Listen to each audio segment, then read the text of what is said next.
The next important factor, as mentioned by Herbert Spencer in his evolutionary theory of origin of state, is the economic activities of primitive people.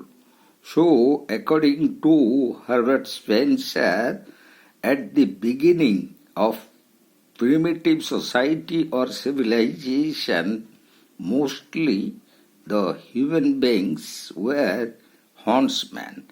So they were completely engaged in animal hunting, and their complete food was from hunting different kinds of animals. So they were first identified as huntsmen, and gradually the primitive men started in keeping and caring of different animals. So they started gauging different animals, so they became horsemen. So in the due process, the primitive men started as horseman after horseman. So, in the stage of husbandman or husbandman or husbandry, that means farming or cultivation.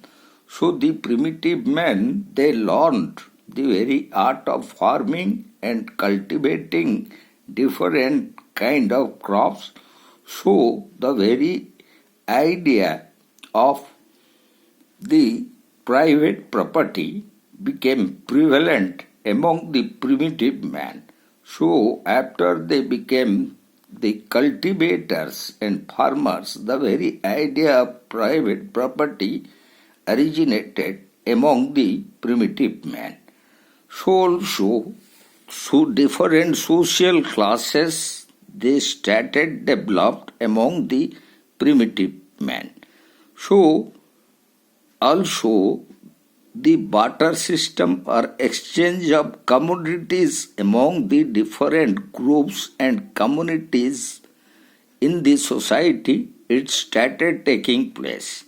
So also, the occupational diversification became prominent in primitive society. That means the different groups engaged in manufacturing and producing different goods or products required in the society. So gradually they are identified as class into a particular product or that manufacturing item they produced or manufactured. So this is how economic activities in the primitive society led to the evolution of the very idea of state. The next important is the force. So how force played an important role in evolution of the state, and that we have discussed also under the force theory of origin of state. Here it was explained by Herbert Spencer as class struggle and class warfare. So among the different clans and tribes in primitive society, there was always class struggle and warfare among the different tribes and clans to acquire power and authority in that society. And those who were successful in that or in those warfare, they became the dominant class.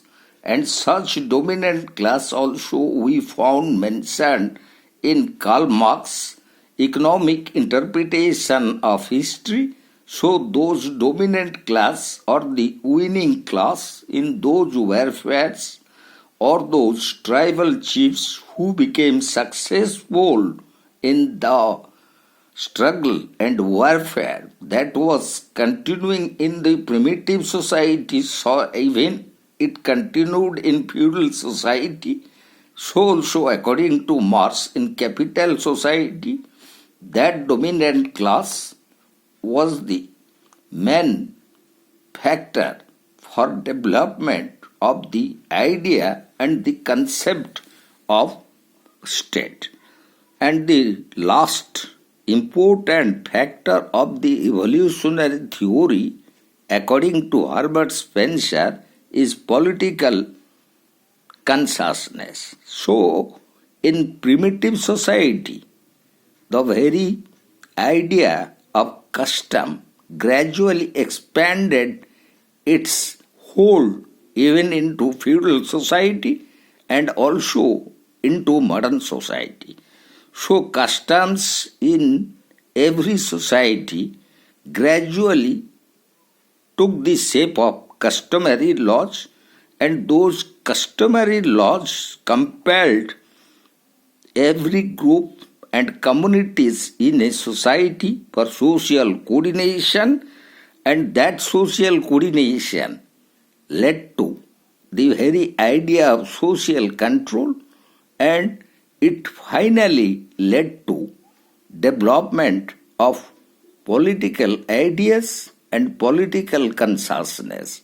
And that political consciousness or political ideas finally manifested itself into that great political association that is state.